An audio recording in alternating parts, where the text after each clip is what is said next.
On va pouvoir commencer cette séance. Bonsoir et merci d'être avec nous ce soir à cette séance des Jeudis de Lima consacrée à la Libye, un pays qu'on a peu l'habitude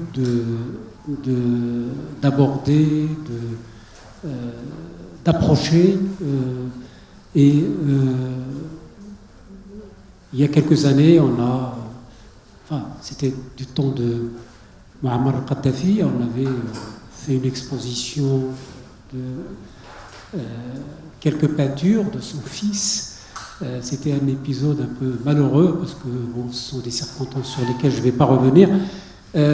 Mais aujourd'hui, la Libye, évidemment, est au cœur, au centre de l'actualité et aussi par connexion au centre d'un drame humanitaire qui se joue en Méditerranée, puisque c'est un peu la porte pour tous ces immigrés qui essaient de traverser la mer pour venir vers l'Europe, que ce soit des Africains ou des Moyen-Orientaux.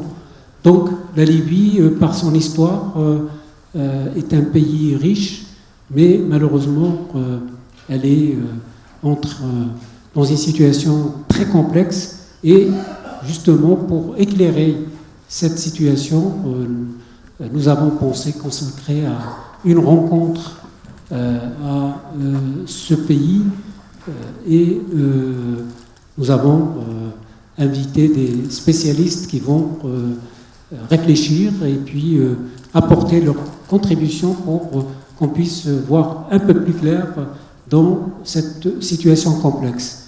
Alors, je les remercie vivement d'être parmi nous et avant de passer le micro à Youssef El Tardim, qui est journaliste à Jeune Afrique et qui est un fin connaisseur aussi de la Libye, je voudrais vous rappeler deux événements.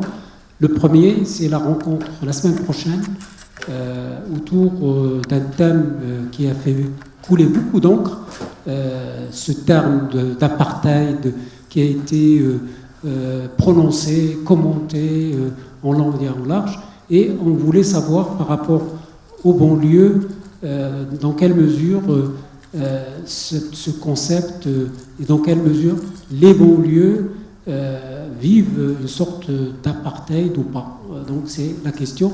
Et à la fin de la rencontre, on va accueillir un humoriste nounours qui va évidemment jouer un spectacle pour détendre un peu l'atmosphère et pour montrer aussi l'originalité de tous ces talents qui vivent en banlieue et qui sont une composante de la société française et qui apportent de l'originalité et de la créativité. Le deuxième événement, ce sont les rendez-vous de l'histoire qu'on va accueillir le 5, le 6 et le 7. Ça va être la première édition d'un grand événement qui va nous permettre de recevoir, d'accueillir à peu près 150 historiens issus de différentes disciplines et de différents pays qui vont venir débattre de cette thématique qui a été choisie, la ville. Donc voilà, à vos agendas, et on aura le plaisir de vous accueillir au cours de différentes tables rondes, à peu près une cinquantaine de tables rondes qui vont ponctuer ces 3 jours. Voilà, je vous remercie d'être parmi nous ce soir à cette rencontre et je passe le micro à Youssef. Merci. Bonsoir mesdames et messieurs, merci Mathilde Rappel pour ces quelques mots d'introduction. Je suis Youssef El Tardim, je vais tenter avec vous de présenter et modérer les interventions de nos 2 invités ce soir.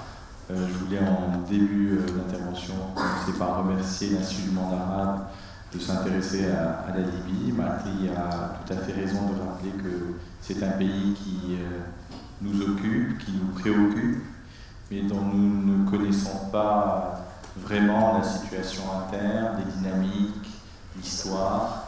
Et j'espère qu'avec nos deux invités ce soir, nous allons comprendre un peu mieux la situation qui s'y déroule. Donc je vais commencer par vous présenter nos deux intervenants. À ma droite, M. Riyad Sidraoui, qui est politologue, qui est basé à Genève, qui dirige le Centre arabe de recherche et d'analyse politique et sociale. Il vient de publier en arabe un ouvrage de bilan et en même temps de témoignage un peu personnel sur toute cette séquence du printemps arabe et notamment le décalage entre les espoirs qui ont été suscités en 2011 par les soulèvements dans les différents pays d'Afrique du Nord et aussi au Maghreb et la situation qui s'est détériorée dans beaucoup de ces pays. À ma gauche, Patrick Aimzadeh, ancien diplomate, chercheur, qui est un des rares spécialistes français de la Libye, qui s'est beaucoup intéressé à l'histoire et à la politique libyenne. Il a été en poste comme diplomate à Tripoli au début des années 2000. Il est l'auteur d'un ouvrage de référence au cœur de la Libye de Kadhafi, qui était sorti pendant la première guerre civile, puisque nous avons choisi cette appellation de deuxième guerre civile comme thème ce soir. Donc en fin mars 2011, cet ouvrage est paru donc en pleine crise, au moment où la coalition internationale se mettait en place, et au moment où, pour beaucoup, nous découvrions avec effroi un pays dont on croyait qu'il était seulement représenté par son chef, par son guide, Muammar Kadhafi. Patrick Aimzadeh est un contributeur régulier de deux revues qui sont l'une ancienne et l'autre très jeune, des références sur l'analyse du monde arabe et de toute la région. C'est-à-dire le monde diplomatique, où il écrit régulièrement, et aussi un excellent site web qui s'appelle Orient 21, qui rassemble des experts et des contributeurs de différents backgrounds, de différentes capacités académiques ou journalistiques. Sans plus tarder, je vais seulement, avant de passer la parole à nos deux invités, vous partager avec vous quelques éléments d'actualité. Il y a quelques jours, on a marqué en Libye le premier anniversaire assez discret, puisqu'il n'y avait pas grand-chose à fêter, d'une opération militaire qui est l'opération militaire Amaliyat al-Karama en arabe, lancée par le général Khalifa Haftar, une vieille connaissance pour des personnes qui s'intéressent à la Libye, puisqu'il a été de toutes les guerres, de tous les complots, de tous les retournements de situation avec Kadhafi, contre Kadhafi, avec les Américains, avec les frères, avec la révolution, avec la légitimité post-révolutionnaire, quasi-putschiste, et aujourd'hui, il est le chef d'état-major, il est le chef de l'armée libyenne, élu par le gouvernement, par le Parlement et le gouvernement que nous reconnaissons comme communauté internationale, en tout cas en France, nous le reconnaissons comme gouvernement légitime. Et il y a un an, il a lancé une offensive pour éradiquer les islamistes, sans vraiment déterminer qui étaient les ennemis. Est-ce que tous les islamistes étaient ses ennemis? Est-ce que les djihadistes seulement étaient ses ennemis? Il a fixé comme objectif de guerre de libérer Benghazi, la deuxième ville du pays, le berceau de la révolution, enfin du soulèvement de 2011. Et aujourd'hui, il revient avec de nouvelles promesses, il retarde le calendrier. Maintenant, on nous parle du mois de Ramadan comme date butoir pour libérer Benghazi. Et ce monsieur, qu'on a comparé ici et là à Fattah al-Sisi, le maréchal devenu président de l'Égypte, ou à d'autres figures auxquelles il s'identifie, je pense à Gamal Abdel Nasser, je pense à des figures du nationalisme arabe, ben ce monsieur tient entre ses mains et avec ses troupes une partie de l'avenir de la Libye. Et en tout cas, on ne connaît pas grand-chose de ses intentions, on ne sait pas exactement où se situer. Comme vous le disiez, son parcours est très compliqué à suivre, très trouble, avec beaucoup d'alliances et de mésalliances. Et tout ça pour vous dire que si la Libye d'aujourd'hui nous paraît difficile à suivre et à comprendre dans ses méandres, c'est aussi parce que nous connaissons mal ces acteurs, nous connaissons mal les élites libyennes, nous connaissons mal la sociologie de la Libye et de ses élites. Et j'espère qu'avec nos invités, nous pourrons commencer à comprendre un peu plus et à nous poser peut-être surtout les bonnes questions, pas nécessairement celles que l'on a tendance à nous suggérer. Je vais tout de suite passer la parole, comme convenu, à Patrick Anzadeh, qui va commencer par nous faire un petit topo général. Bien, merci pour cette présentation et merci pour votre présence. Alors, tout d'abord, quelques mots. On s'exprime en ce moment sur un pays qui est en guerre. Donc c'est toujours un peu paradoxal et ça peut paraître dérisoire de parler tranquillement dans un salon parisien, alors qu'il y a des gens qui meurent tous les jours et que forcément en temps de guerre, l'information est extrêmement difficile à acquérir. Donc tout ce que je peux vous dire, c'est un travail qui découle d'une analyse qui est extrêmement difficile parce qu'il faut beaucoup recouper, il faut beaucoup retirer d'écume. Et puis, il faut savoir que finalement, on en parlera tout à l'heure, mais dans le fractionnement, je dirais quasi infini de la société libyenne à l'heure actuelle, chacun des acteurs, qu'il soit le chef de milice ou le chef de quartier local, a conscience de détenir une vérité. Et il détient sa vérité. Donc moi, j'ai pas de vérité non plus, j'essaye d'analyser plutôt humblement, mais je dirais qu'il en est de même des identités. Chacun des acteurs, en fonction de l'interlocuteur, du moment de la journée, va se définir en fonction d'une certaine identité. Donc un jour, il va être révolutionnaire, le lendemain, il va être nationaliste, il peut être religieux, islamiste. Donc cette identité, elle est l'identité qui, à un moment donné, va être ressentie par cette personne, l'identité qu'il va vouloir donner de lui-même, ou l'identité que ses ennemis ou ses adversaires vont plaquer sur lui. Donc vous voyez que tout ça est extrêmement compliqué, et quand on utilise un mot comme islamiste, nationaliste, libéral, révolutionnaire, en Libye, ça veut vouloir souvent dire tout et son contraire. Donc je suis extrêmement... C'est pour ça que je tiens à dire ça dès le départ, parce qu'on a souvent une simplification outrancière dans les médias qui forcément plaquent des identités qui sont forcément, je dirais, aléatoires et changeantes. Ça aussi, c'est très important. Les identités sont changeantes, les alliances sont changeantes, et on aurait tort de vouloir surévaluer l'importance de l'idéologie dans ce qui se joue actuellement en Libye. Alors, une autre chose qu'on entend souvent, et que je voudrais aussi un petit peu mettre en place dès le départ, c'est la notion de chaos. Je ne sais pas si vous prenez les titres des journaux, vous allez avoir 80% des articles, ou moi des questions des journalistes qui me posent la question et qui parlent du chaos libyen. Alors le chaos, sans revenir sur la définition scientifique du chaos, qui est quelque chose d'assez borné en physique, mais en ce qui concerne la Libye, on a souvent tendance à effectivement définir quelque chose de chaotique quand on ne le comprend pas. Donc effectivement, c'est des gens, ils s'entretuent, c'est un petit peu irrationnel, on ne sait pas pourquoi, c'est chaotique. Bon, alors là aussi, je dirais que la guerre par essence est extrêmement difficile à comprendre, enfin à analyser, parce que chaque situation locale, on parle du brouillard de la guerre, donc tout ça est compliqué, mais je dirais que ce n'est pas irrationnel.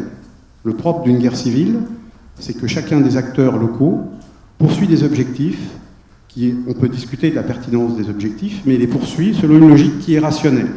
Il va défendre sa communauté, son groupe, ses intérêts, il va protéger ses proches, ou combattre pour le pouvoir, mais tout ça découle d'une logique rationnelle qui n'est pas propre à la Libye. On a vu ça dans toutes les guerres civiles, à toutes les périodes de l'histoire. Donc je tiens aussi à remettre un petit peu, à dire que la Libye, finalement, c'est pas un cas particulier, ce qui se passe là-bas, c'est passé dans beaucoup de situations révolutionnaires ou post-révolutionnaires. On parlera tout à l'heure de ce qu'on veut dire exactement par révolution, là aussi. Mais la notion de guerre civile, c'est important de le dire, c'est que ça se définit avant tout par la primauté du local sur le national. C'est-à-dire que finalement, on a deux grands discours, on va vous dire, Tobrouk, on a le général Haftar avec une construction nationale qui est plus des nationalistes, etc. Et puis d'un autre côté, on va vous dire que c'est des islamistes, des révolutionnaires, enfin un petit peu toutes les définitions. Mais avant tout, les acteurs locaux se battent en fonction d'intérêts locaux. Donc c'est d'où l'extrême complexité de la compréhension de la Libye, c'est parce qu'effectivement le local prime tout le temps. Et c'était le cas en 2011, pendant la première guerre civile. Et là aussi, je remercie les organisateurs d'avoir utilisé ces termes, parce que je pense qu'on a eu une grosse erreur d'analyse en 2011, c'est que tout le monde a parlé de révolution dès le départ, sans effectivement vouloir voir que très vite, ce moment révolutionnaire a basculé dans une situation de guerre civile, avec chaque, je dirais, localité, chaque tribu avait sa problématique propre. Donc c'était même pas une guerre civile, c'était plusieurs guerres civiles. Les gens se battaient pour des intérêts locaux, en fonction d'ennemis locaux, et avec effectivement un objectif un petit peu affiché de mettre fin au régime du vieux, de Kadhafi. Mais finalement, je dirais que c'était le seul liant entre toutes les composantes de l'insurrection de 2011. Ce qui explique que dès la chute du régime, bien sûr, les rivalités qui existaient déjà pendant la guerre ont ressurgi. Voilà, donc. Si vous permettez, vous parlez déjà plutôt que d'une explication idéologique, de rationalité locale. Est-ce qu'aujourd'hui, par exemple, quand on voit les alignements des uns et des autres, vous voyez des logiques plus locales qu'idéologiques? Je pense notamment dans l'ouest de la Libye à ce qui se passe entre Zintan et Amazir du Jebel el-Nefoussa. Est-ce que c'est un exemple qui montre que les alliances sont moins idéologiques? Si on suivait la logique, les Zintan seraient aujourd'hui des nationalistes. La logique idéologique voudrait que les Zintan soient des nationalistes et les Amazirs des islamistes. Est-ce que c'est pertinent comme logique? Alors là, non. Voilà, là on est exactement dans le cas si on plaque cette grille d'analyse. D'abord, il faut savoir que les gens qui se battent actuellement à l'ouest étaient tous les deux dans le même camp contre Kadhafi en 2011. Pour certains, parce qu'il y a des gens comme les Ouachafana ou d'autres tribus de l'ouest qui étaient dans le camp kadhafiste et qui se sont retrouvés dans le camp maintenant du général Haftar. Mais clairement, ce qui se passe entre Arabes du Djebel à l'ouest, donc les Zintan, on l'a dit, et les Amazirs, c'est une rivalité ancienne, et puis surtout, je dirais, la crainte de l'émergence d'un pôle trop important qui viendrait assurer la suprématie dans cette région. Donc, les Zintan ont choisi un camp, et forcément, les Amazirs ont choisi l'autre. Donc, je dirais que les Amazirs n'ont pas choisi du tout le camp de Tripoli parce que ce sont des islamistes, même s'il y a des salafistes de toute façon dans tous les camps, mais simplement parce qu'ils combattent contre ce qu'ils estiment être le risque hégémonique qui est représenté par les Zintan dans le Djebel. À tort ou à raison. Il y a forcément dans la perception une forme aussi de vérité, puisqu'on voit bien que cette petite ville de Zintan qui fait 30 000 habitants et qui a joué un rôle majeur, important en tout cas dans la chute de Tripoli, a des ambitions démesurées par rapport à son poids historique réel dans la région de l'Ouest. Alors, tout ça pour en revenir à l'histoire, rapidement, parce que mon introduction était un petit peu longue. Ce que je voudrais dire sur la Libye, c'est que finalement c'est un pays jeune. C'est une évidence, mais c'est important de le rappeler. 1952, sur l'existence de la Libye, il y a eu déjà, 1952, arrivée de Kadhafi au pouvoir en 69, et ensuite 42 ans de règne. Je dirais que jusqu'en 69, on a eu deux régimes qui sont succédés, mais un régime fédéral, avec un grand système d'autonomie locale. Et la construction nationale libyenne, c'est quelque chose qui est extrêmement récent, et qui, paradoxalement, s'est faite sous le régime autoritaire de Kadhafi. bon an, mal an, avec des rhétoriques. Là aussi, quand on entendait 42 ans de régime de dictature ininterrompue, c'est extrêmement difficile parce qu'au tout début, il faut savoir que Kadhafi représentait une forme de modernité, de lutte contre l'impérialisme, etc., contre le colonialisme. Donc les parents ou les grands-parents des gens qui voulaient la fin du régime, Kadhafi en 2011, ont vu l'arrivée de Kadhafi comme quelque chose d'important à l'époque et ont soutenu. Donc si vous voulez, ce nationalisme, je dirais, est né quelque part ou s'est renforcé avec ce régime autoritaire. Avec des identités bien sûr locales qui étaient importantes. Et Kadhafi a joué là-dessus, on l'a souvent dit, il a joué les oppositions qui existaient depuis longtemps. Mais il était aussi, et là aussi c'est important de le dire, il y a des analyses intéressantes qui ont été faites sur d'autres régimes autoritaires, c'est qu'on pourrait qualifier, je dirais, de dictateur faible. Qu'est-ce que ça veut dire, dictateur faible? C'est pas du tout qu'il était c'est pas pour mettre un jugement moral, c'est au contraire, c'est pour montrer qu'il était dépendant des structures. Et qu'il était aussi prisonnier des tribus, que les tribus ont été manipulées par lui. Donc, si vous voulez, je citerai 2 exemples. Si Kadhafi a mis aussi longtemps à livrer les deux personnages qui étaient inculpés dans l'affaire de la Paname, qui étaient des Magalha, c'est parce qu'il savait que cette tribu, étant un pilier de son pouvoir, mettait en question son régime. S'il a eu cette position sur les infirmières bulgares, c'est parce que les gens de Benghazi, les familles des victimes, voulaient des sanctions.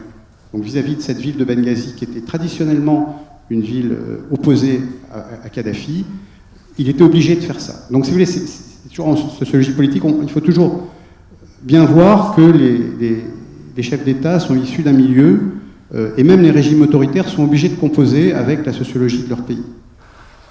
Donc je dirais que ce régime autoritaire s'est renforcé, la folie des grandeurs, enfin, vers les dernières années, a pris des proportions totalement, de plus en plus incontrôlées. Et puis, on a eu ce moment révolutionnaire en 2011. Et là, je dirais que les gens se sont battus, comme j'ai dit tout à l'heure, autour d'identités primaires. Alors, c'était le quartier, la famille, la tribu en zone rurale, et on a formé des katibas, idéologiques parfois. Benrazi, on a les premières katibas de Benrazi qui ont été initiées, constituées par des gens qui avaient un passé effectivement de militants islamistes, dont certains avaient été libérés d'ailleurs quelques jours avant seulement de prison. Et autour de ces gens se sont agglomérés des jeunes à Benghazi qui finalement n'avaient pas forcément d'idéologie mais qui les connaissaient, qui étaient du même quartier. Et tout ça, ça a fait ces solidarités de combat qui ont fait que finalement tout le monde s'est battu et a fait corps autour de ces katibas. Donc ça c'est très important parce que finalement on ne peut pas comprendre ce qui se passe après. Il fallait pas. Donc si vous voulez, cette émergence d'une identité nationale a volé en éclats avec cette guerre civile en 2011. Donc avec ce que j'appelle un repli sur les identités primaires, où finalement le peu d'État qui avait été construit par Kadhafi je dirais, c'est complètement volatilisé.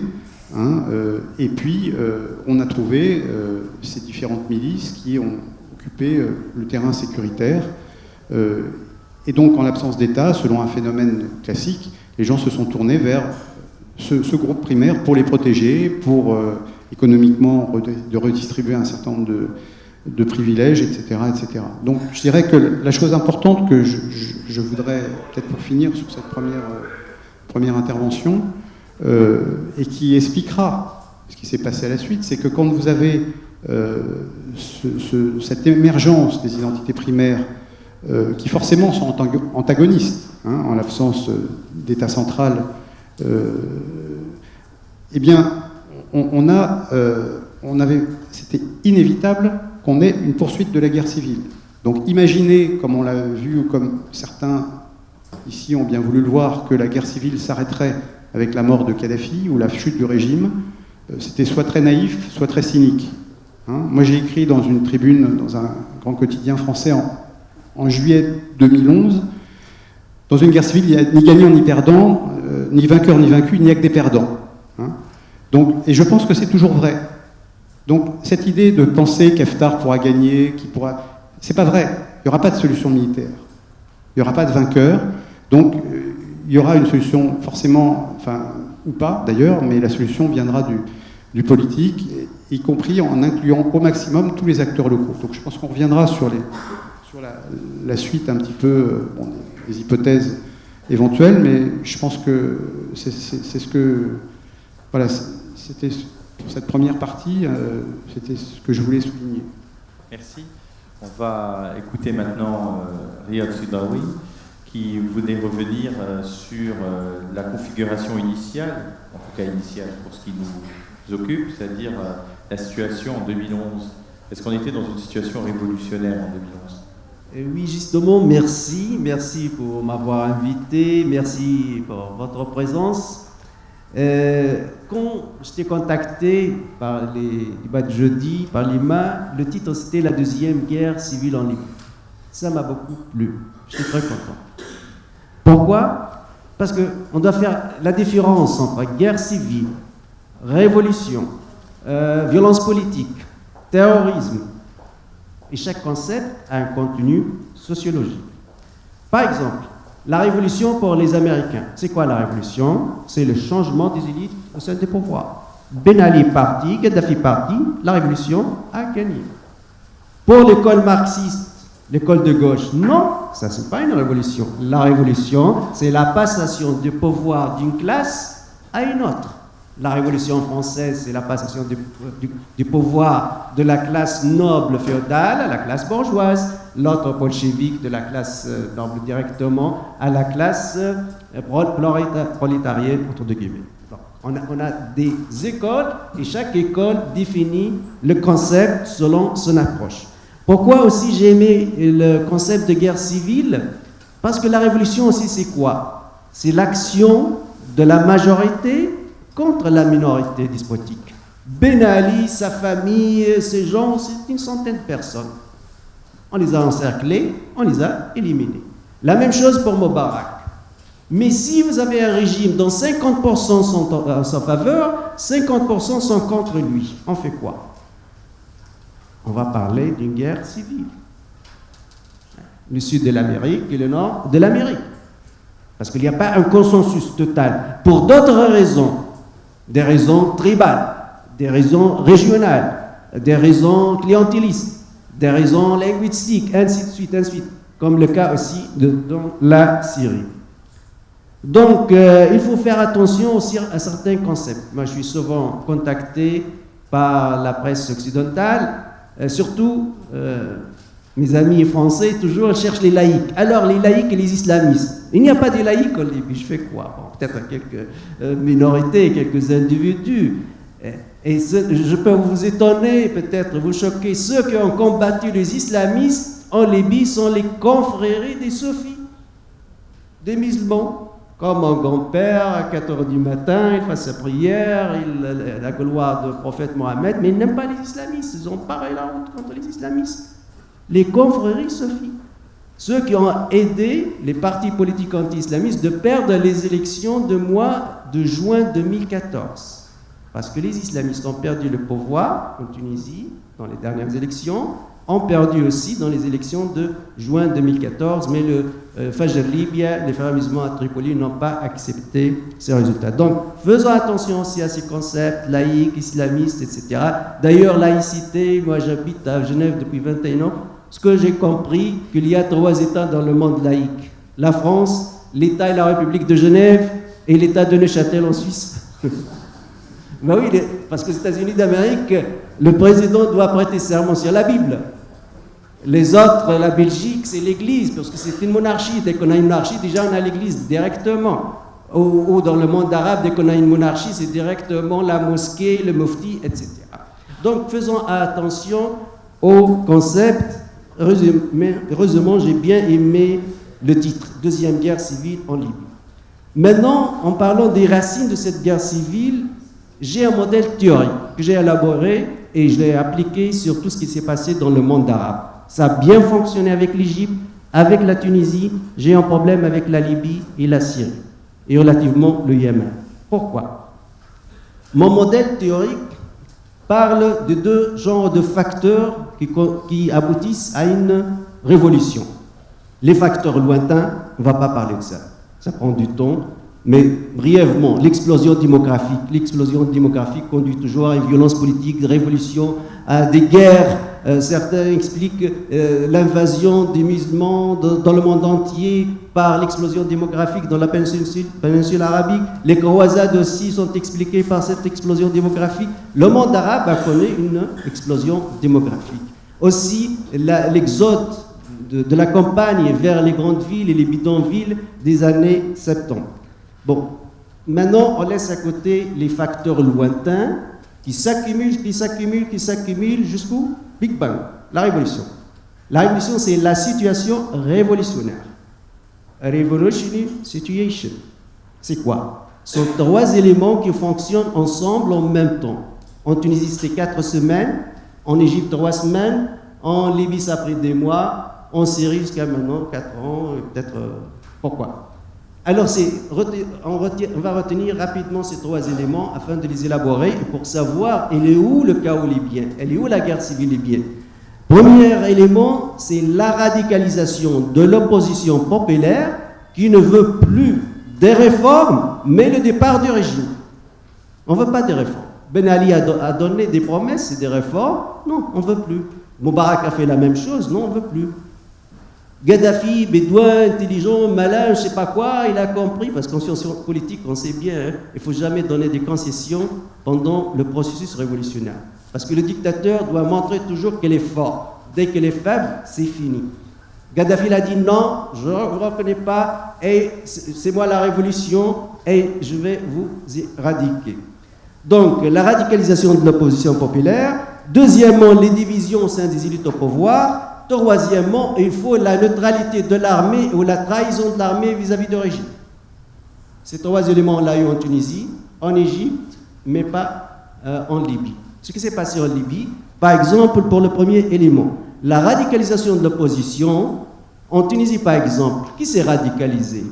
Ce sont les mouvements sociaux de jeunes, chômeurs, ou diplômés qui n'ont pas de travail, ils ne sont pas des partis politiques, ils sont descendus dans la rue, ils ont insisté, ils ont perdu environ 300 martyrs et quelques centaines de blessés, ils ont tenu le coup. C'est ça le noyau dur de la révolution. Parce que dans toute révolution, il y a un noyau dur. Et dans tout système politique au régime aussi, il y a un noyau dur. Et entre les deux, on a les calculateurs. Le noyau dur de la révolution libyenne, ce sont des djihadistes, des radicaux, surtout à Derna. On a reçu les premières images, les vrais massacres, c'était venu de ces gens-là. On a des photos, des images qui ont bouffé, qui ont brûlé des cœurs des partisans de Gaddafi, etc. Donc, le noyau dur de cette révolution, c'était des djihadistes en Libye, des mouvements sociaux en Tunisie. Deuxième élément très flagrant dans ce qui s'est passé en Libye, c'était la division au sein des élites au pouvoir. Ça veut dire qu'il y a eu une cassure dans le régime libyen. Mais qui a déclenché la révolution contre Gaddafi? Les dirigeants, les élites dirigeantes. Utilisons les termes de nos amis américains, les élites toujours. Les élites dirigeantes de la révolution, Mostafa Abdejlib, c'était l'ex-ministre de la Justice de Gaddafi. Abdel Fattah Younes, c'était son ministre de l'Intérieur, responsable de l'unité armée La Foudre. Et c'est elle qui a, si vous voulez, rendu Benghazi indépendante des forces de Gaddafi. Je cite Moussa Koussa, son bras droit et le patron des services secrets, des ministres des Affaires étrangères, il l'a quitté vers le Qatar. Abdelrahman Shalgam, c'était son représentant à l'ONU, à New York. Ces gens-là aussi sont ce que nous appelons les calculateurs.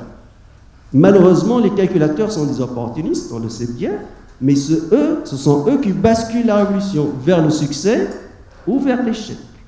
Parce que, imaginez-vous, 2 boules de neige, 2 noyaux durs et les calculateurs.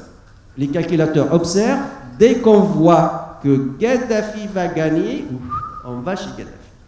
On voit le contraire, on va au contraire. Depuis la résolution 1973 du Conseil de sécurité à l'ONU, qui passe par le chapitre 7 de la charte de l'ONU, qui autorise l'OTAN d'intervenir, on a vu les défections, on a vu les divisions, je quitte des ambassadeurs qui jettent leurs papiers, ils ont compris, ils ont cherché leur intérêt. Parce que les calculateurs disent toujours ou je gagne ou je perds. Moi, je ne suis pas révolutionnaire. J'ai travaillé en faveur du régime. Elle est où le problème alors? Maintenant, je suis face à une crise. Elle est où mon intérêt? Et les calculateurs sont nombreux. Donc, toutes les révolutions. Qu'est-ce qui explique, selon vous, que la guerre continue? Parce que là, vous nous expliquez la Voilà, situation. c'est le troisième élément. Merci beaucoup. On passe directement. C'est ça qui fait la différence entre l'Égypte et la Tunisie et la Libye. L'armée tunisienne a protégé les manifestants. Personnellement, le 12 janvier 2011, à la télévision Les Monts Bleus suisse, j'ai dit, Ben Ali, c'est fini. Puisque ces militaires, ces officiers se solidarisent avec les manifestants, ils protègent les manifestants contre la police. La même chose relativement en Égypte. L'armée a décidé de ne pas tirer une seule balle contre les manifestants. C'est l'affaire de la police. En Libye, l'armée s'est divisée. On parle de sur 12 brigades, 5 anti-Gaddafi, surtout la fameuse unité La Foudre, Saïqa, Benghazi, et les autres, c'était ses partisans, notamment l'Iwa 32, brigade 32, qui est dirigée par son fils, cadet, rappelez-moi de son fils, Khamis, voilà, dirigé par Khamis, qui avait son charisme face à ses officiers, ses soldats, etc. Donc c'est une guerre civile, vraiment, c'est ça le concept. Si on voit ce qui s'est passé aux États-Unis d'Amérique entre le Nord et le Sud, ou en Espagne entre les franquistes et les républicains, c'est le plus fort militairement qui va gagner cette guerre. Apparemment, c'est Gaddafi qui a failli gagner cette guerre. Hein, il a encerclé Benghazi. Avec la résolution 1973, la donne a changé. Mais qu'est-ce qui a donné? Ça a donné l'effondrement de l'État, l'effondrement de l'armée, des services secrets. Gaddafi avait des services secrets très très puissants, hein, très forts. Donc, un vide total.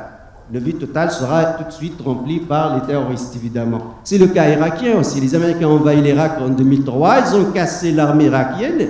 Elle était en majorité chiite, mais ils ont cassé cette armée. Il n'y a plus cette armée. Donc, il y a un vide. Le vide sont les terroristes qui vont profiter de ce vide. C'est ça qui fait la différence entre la Tunisie. L'armée a été jusqu'à aujourd'hui intacte. C'était une garante même contre l'anarchie totale. Elle observe, elle essaie de savoir, etc. Et pour parler aussi de la démocratie, dans le tiers-monde, la transition démocratique a été souvent passée par l'institution militaire. J'ai beaucoup de gens qui me disent « Mais Riyad, tu es militariste, trop pro-militaire ». Mais non, ce n'est pas ça la question. L'État, c'est la colonne vertébrale de l'État, c'est l'armée. Et Max Weber le dit bel et bien. C'est l'État, le seul et l'unique, qui a le droit de monopole légitime, de la violence légitime. Personne, aucun parti ne doit faire la concurrence vis-à-vis de l'État de monopole de la violence légitime.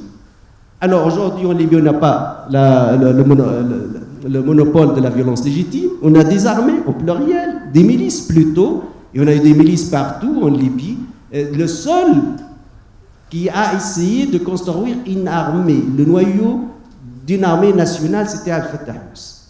Là, je veux vous parler d'un témoignage. Nous étions dans un colloque à Tunis. C'était avec le colonel Ahmed Mesmeri. C'était le porte-parole, c'est le porte-parole actuel de l'armée libyenne dirigée par Khalifa Haftar pour l'honnêteté scientifique. Et il m'a dit clairement, on n'a pas voulu de cette armée nationale, donc on a assassiné Abdel Fattah Yunus. Et Abdel Fattah Yunus, quand il reçoit des aides militaires, il ne donne pas assez aux djihadistes, il les contrôle, il les surveille, il sait vraiment qu'il faut stabiliser le pays, sécuriser le pays par cette armée embryonnaire dont la foudre, c'est son noyau dur. Et la foudre, l'unité Saïqa, la foudre à Benghazi, c'est cette unité qui a subi le plus de pertes et des attaques systématiques, des assassinats dans le quotidien par les djihadistes islamistes à Tripoli. Donc tout l'enjeu tourne autour de quoi? De cette institution militaire magique qu'on veut ou non. Napoléon Bonaparte a stabilisé aussi l'anarchie en France par l'armée française, puis c'est les conquêtes à l'extérieur. Très bien, on va passer, si vous le permettez, à une série de questions-réponses pour revenir plus à la situation actuelle.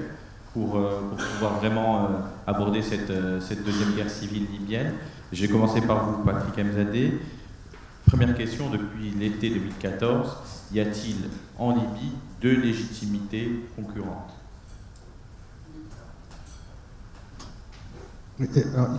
Et ça m'amène à réagir un petit peu sur la chronologie. Voilà. Moi, je ne vais pas revenir sur l'idée, parce que je suis en train de travailler sur un deuxième ouvrage où j'enquête depuis 3 ans sur ce qui s'est passé exactement en février 2011. Donc, je ne partage pas vraiment l'analyse selon laquelle l'opposition islamiste a dès le départ constitué le noyau dur de cette insurrection. Il y a eu beaucoup de composantes, il y a eu des composantes spontanées, il y a eu beaucoup de choses, mais dans les tout premiers jours, il faut savoir que les islamistes justement étaient en retrait. Donc, bon, on ne va pas débattre de ça, mais c'est beaucoup plus complexe que ça.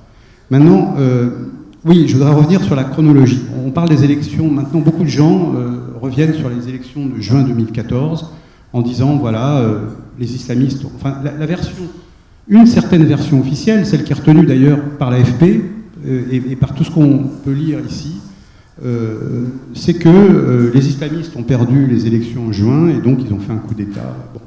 Ce qu'on oublie de dire, ce qui a été dit quand même dès le départ, c'est que le 26 mai, le 16 mai, je crois, oui, c'était le 16 mai exactement, Haftar a mis fin au processus politique. Donc la tentative de coup de force a commencé au mois de mai, avec une offensive contre tout ce qui était considéré comme islamiste, au sens large du terme, y compris les gens qui étaient élus, les frères musulmans, un certain nombre de gens qui étaient dans un processus de construction politique. Les Intan, 2 jours après, le 18, ont pris d'assaut le Parlement de Tripoli, et donc ont mis un terme. Donc je dirais qu'on a organisé des élections, parce que là aussi, il y a une espèce de magie des élections, et la communauté internationale voulait ces élections, parce qu'on pensait qu'il leur sortirait une légitimité, que ça réglerait le problème. Et on voit bien que non. Au contraire, ça n'a pas réglé le problème, et ça a créé maintenant 2 légitimités, une crise de légitimité. Donc à une crise, je dirais, militaire, s'est ajoutée une crise de légitimité, puisque les deux entités se réclament chacune d'une légitimité. Voilà ce que j'ai à dire. Donc effectivement, c'est ce que je disais au début, si vous parlez avec chacun des 2 camps, ils sont convaincus. Alors maintenant, on peut revenir sur les élections. Quand vous avez moins de 15% de participation avec des zones entières du pays qui n'ont pas participé, la séance inaugurale qui s'est faite avec même pas les 2 tiers des députés élus, et maintenant 80 sur 200 seulement qui assistent aux délibérations du Parlement, ça ne veut plus rien dire. Donc effectivement, on peut continuer. Alors le problème, c'est que là aussi, c'est plus compliqué. Tout à l'heure, on a parlé de l'armée fracturée, ce que je mettrais quand même comme élément fondamental en 2011, c'est l'intervention militaire de l'OTAN. C'est quand même ça qui a fait basculer les choses en faveur de l'insurrection. C'est fondamental d'y revenir. Et bien, je dirais que le parti pris dès mai 2014 de ne pas dénoncer cette offensive d'Haftar et de reconnaître le Parlement de Tobrouk a compliqué aussi les choses. Parce qu'effectivement, et encore une fois, je ne suis pas du tout ni de sympathie pour un camp ou pour l'autre, mais j'essaye de raisonner en tant qu'analyste, et je dis que finalement, maintenant, le camp Tobrouk se réclame de cette légitimité, de cette reconnaissance internationale, qui est venue compenser son absence de légitimité interne. Voilà. Donc du coup, maintenant, dans le discours, la première chose qu'il dit, c'est le Parlement reconnu. Effectivement, il est reconnu, mais quand vous avez un Parlement reconnu qui ne contrôle qu'un tiers du territoire, alors après on peut discuter, on peut regarder sur les cartes, mais qu'est-ce que ça représente? En tout cas, pas la capitale, pas les grandes villes de l'Ouest, et absolument pas Benghazi. Quel est l'effet justement de la reconnaissance internationale dont vous rappelez qu'elle est brandie comme un argument très fort aujourd'hui dans la lutte politique, dans la lutte d'image?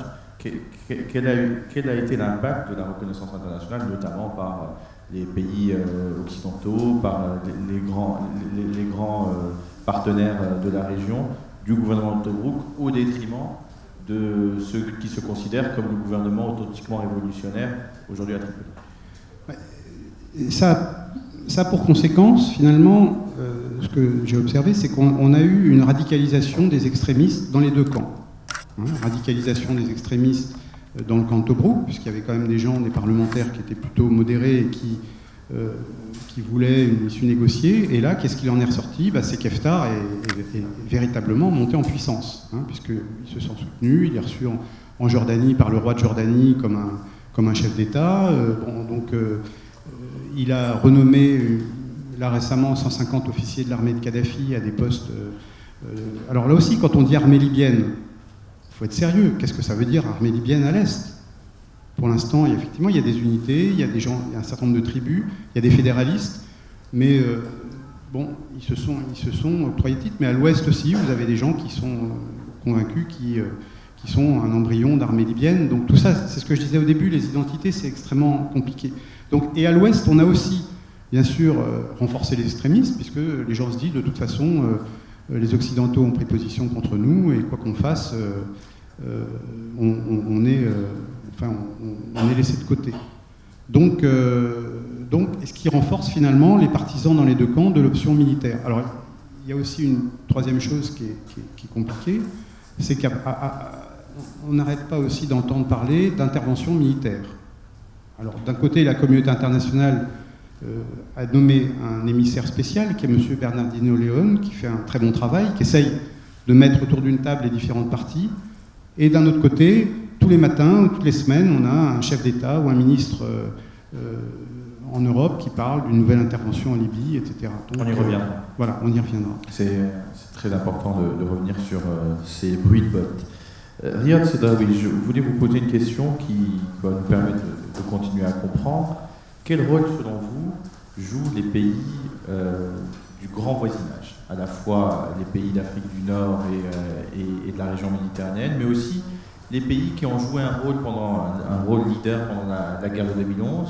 Je pense notamment à la France, à la Grande-Bretagne, à l'Italie. Quel rôle jouent ces différents pays? Est-ce que vous pouvez nous dessiner une carte des influences et de la situation actuelle? Excellente question, merci. Parce que moi j'ai structuré ma conférence, on a parlé des racines de la guerre civile dans la situation révolutionnaire elle-même, qui se caractérise par la cassure de l'armée libyenne. Et deuxièmement, donc, les éléments qui nourrissent cette guerre civile libyenne. J'ai divisé ces éléments entre des éléments d'ordre interne, donc des choses propres à la population libyenne, propres à la culture libyenne, et d'ordre externe, les interventions étrangères. Si vous me permettez, peut-être je suis mon analogie un petit peu en sciences politiques. Donc, au plan interne, il y a un manque quasi total de la culture démocratique. Democratic culture. Quand j'utilise les concepts, parfois en arabe, français, anglais, pour montrer que c'est un concept, c'est pas une expression. Qu'est-ce que ça veut dire? Je veux vulgariser ça. Par exemple, democratic culture, en Mauritanie aujourd'hui, au Burundi, si un colonel, chef d'état-major, le soir, à côté d'un verre, dit, et alors, qu'est-ce que vous pensez si demain on va occuper le palais présidentiel et lancer le communiqué numéro 1 pour le pouvoir? Pourquoi pas? C'est une belle idée. Pourquoi? Parce qu'il n'y a pas une culture démocratique. Si le chef d'état-major de l'armée française fait une réunion chez lui le soir, après 3 verres de Bordeaux, il dit alors, qu'est-ce que vous pensez si demain on occupe l'Élysée avec nos chars et on prend le pouvoir et on va installer un char, 2-3 chars à France 24, etc., notre à TF1 et on prend le pouvoir? Ils vont le prendre pour un fou. Pourquoi ils vont le prendre pour un fou? Parce qu'il y a la culture démocratique enracinée. Cette culture existe. En Libye, ça n'existe pas. Il y a un vide total. On a fait des élections sans la création, la construction des partis politiques. Or, les seuls qui étaient organisés sont les islamistes, parce qu'ils ont, les frères musulmans, je parle, parce qu'ils ont une organisation mondiale et soutenue par le Qatar, la Turquie. Ils ont fait un compromis avec les Américains, ils sont exilés, etc. Comme en Tunisie, ils ont gagné les élections en octobre 2011, le 23 octobre 2011, parce qu'ils étaient les seuls, ceux qui ont ce que nous appelons the capacity of organization and mobilization, la capacité d'organisation et de mobilisation. Les autres ne sont pas même construits, ces partis politiques. Les acteurs politiques en Libye, les tribus sont aujourd'hui plus forts que les partis politiques. Donc, l'absence de cette culture démocratique ne peut pas avoir, ce n'est pas une baguette magique comme ils ont fait les Américains en Irak, boum, boum, boum, détruisez cet État, cette armée, vous avez des élections, freedom for the Iraq, laissez la démocratie. Voilà. Pour revenir à la Libye, D'accord. comment vous voyez la configuration actuelle, notamment des pays voisins? Je pense Cas par cas. je pense aux pays, encore une fois, d'Afrique du Nord, aux pays du Moyen-Orient D'accord. et aux pays européens. On va faire une typologie d'intervention étrangère. Pour Fajr Libye à Tripoli, sont bien soutenus militairement et financièrement par le Qatar et la Turquie. Et les Britanniques, c'est un paradoxe, je viens de lire des articles, soutiennent Fajr Libya. Ils ont dit même Fajr Libya est en train d'encercler Daesh, les islamistes radicaux à Sirte. Hein? C'est parce qu'il y a les anglo-saxons, à mon avis, qui sont entrés dans un grand compromis avec les frères musulmans au Maghreb, au nord d'Afrique, et en plus, ils ont une relation historique avec le wahhabisme saoudien qui règne au Qatar et en Arabie saoudite. Donc là, pour Fajr Libya, ça n'empêche pas que de l'autre côté, aussi à Tobruk, c'est soutenu largement par les Émirats arabes unis, qui ont entré en guerre totale contre les frères musulmans. C'est un pays de Golfe, voisin du Qatar, mais anti-islamiste, et l'Égypte. Bon, pour moi, et dans les relations internationales, nous savons bien que quand on regarde la carte, les pays voisins qui ont une frontière commune, ils ont le droit de regarder, ils ont le droit de savoir ce qui se passe de l'autre côté. La France a le droit de savoir qu'est-ce qui se passe à sa frontière avec l'Allemagne, qui est ce Hitler, qui est ce Mussolini, etc. C'est un droit et un devoir de ses services secrets, etc. Donc, la situation en Tunisie ou en Algérie ou en Égypte, moi je pense que c'est légal de savoir ce qui se passe en Libye et d'essayer d'intervenir d'une manière ou d'une autre, souvent c'est discrète, afin de modifier la donne. La Tunisie, avec le Troïka par exemple, a été pro-Fajr libyen, parce que le pouvoir était islamiste, donc il était pro-Fajr libyen, le gouvernement islamiste à Tobruk. Pour l'Égypte, c'est en faveur de Tobruk. Pour l'Algérie, c'est un peu flou. Et pour parler aussi de la culture démocratique, par exemple, les élections de juin 2014, les islamistes ont perdu les élections. On a dit que les confrères musulmans, confrères sophies ont joué un grand rôle aussi. Le taux de participation, 14-15%, bon, on ne peut pas le calculer bien, mais moi j'étais à Genève, hein, on a fait des élections récemment, le taux de participation c'est 27%. Hein. À Versoix, j'habite, c'est 27%. Hein. On a un camarade qui a le taux de participation n'a pas dépassé 27%. Le problème avec la culture politique est lié. Même vous gagnez avec 51%. Les 49% disent on n'accepte pas les résultats. Le processus démocratique est bloqué. Vous savez bien, dans les démocraties occidentales, on entend tout le temps la phrase magique. Sarkozy, par exemple, qu'est-ce qu'il dit? J'accepte ma défaite et je félicite mon concurrent. C'est magique. C'est ça, la culture démocratique. Si je gagne à 51%, les 49% ou 20%, allez, on ne va pas parler de 40%, 20% dit non, votre démocratie, moi je n'accepte pas vos résultats.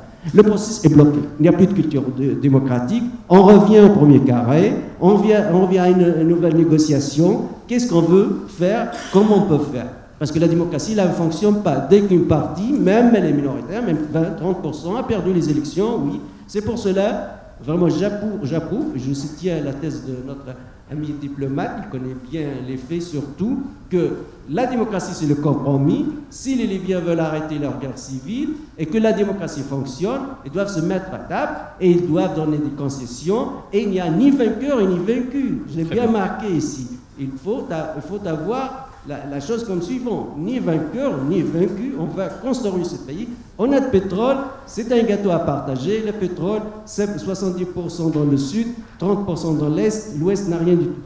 Très bien, on va continuer à sérier les questions. Justement, on entend beaucoup parler, Patrick Amzadeh, d'intervention étrangère. Comme vous le disiez, les appels se succèdent, on a plusieurs ballons d'essai, même en France, on a eu des positions très battant-guerre du ministère de la Défense à un certain moment, qui nous disait que la guerre était imminente, que l'intervention était nécessaire. On a eu le même son de cloche du côté du ministère de la Défense italien, et de manière très assumée, l'Égypte revendique la possibilité de constituer une force qui devrait pouvoir intervenir en Libye.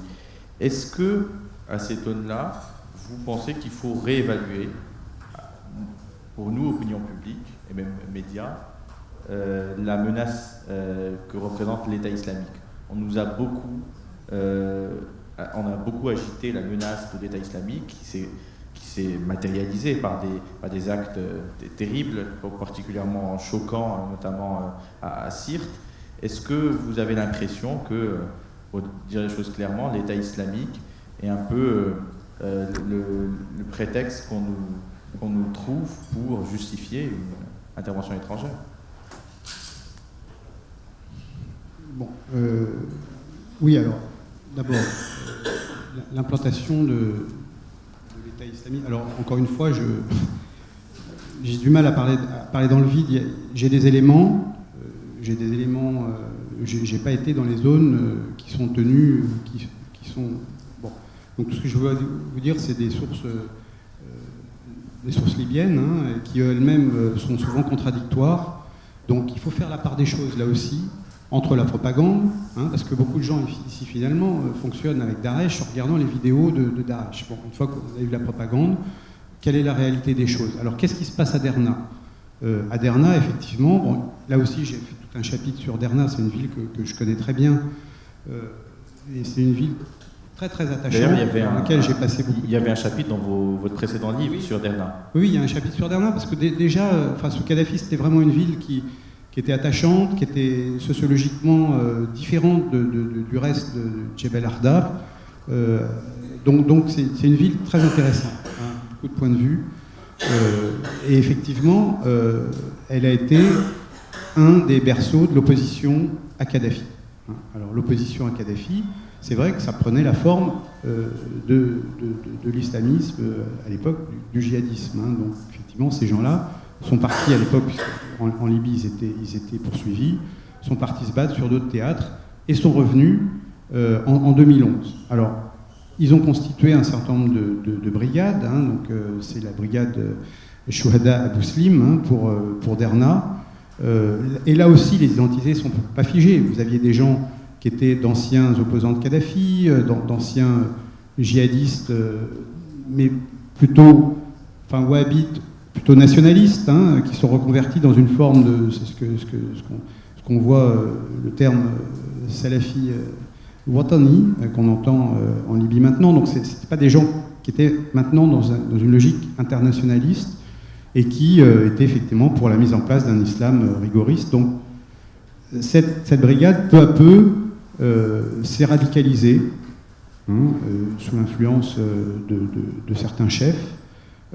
Et donc on a eu un pôle assez fort à Derna et une absence bien sûr d'autres milices révolutionnaires pour faire le penchant.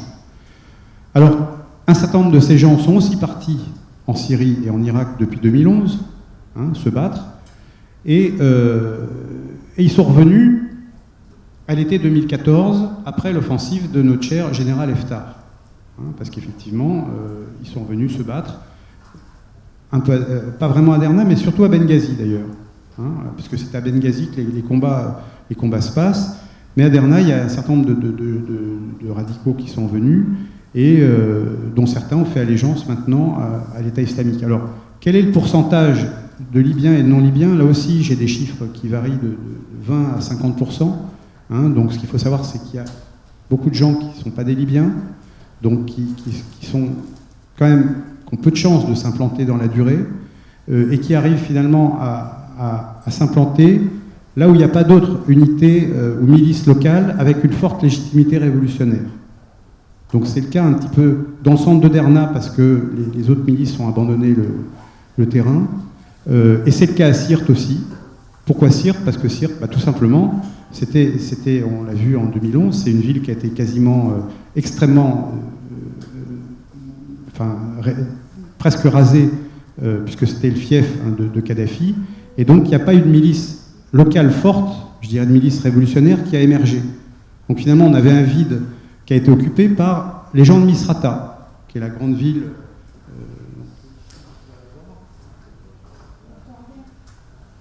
Misrata, donc c'est eux qui sont venus, je dirais, occuper le terrain sécuritaire à Sirte, et bien sûr, avec un rejet des populations locales. Hein, donc les gens de Sirte ont vu ces gens de Misrata, ou de Homs, ou de Zviten, comme des armées d'occupation. Donc on peut imaginer qu'un certain nombre de jeunes, et c'est pas pour ça, encore une fois, que les Kradat Fas sont forcément des fous furieux de l'islam radical, mais c'est qu'effectivement, ils ont pu donner un certain soutien à des gens de l'État islamique pour s'implanter dans cette région, notamment parce qu'ils combattaient le même ennemi. Enfin, Misrata étant considéré comme un ennemi après ce qui s'est passé en 2011. Donc vous voyez que là aussi, il faut se garder l'idéologie. On a aussi des jeunes qui adhèrent sur des bases individuelles à ce type de mouvement, comme partout dans le monde.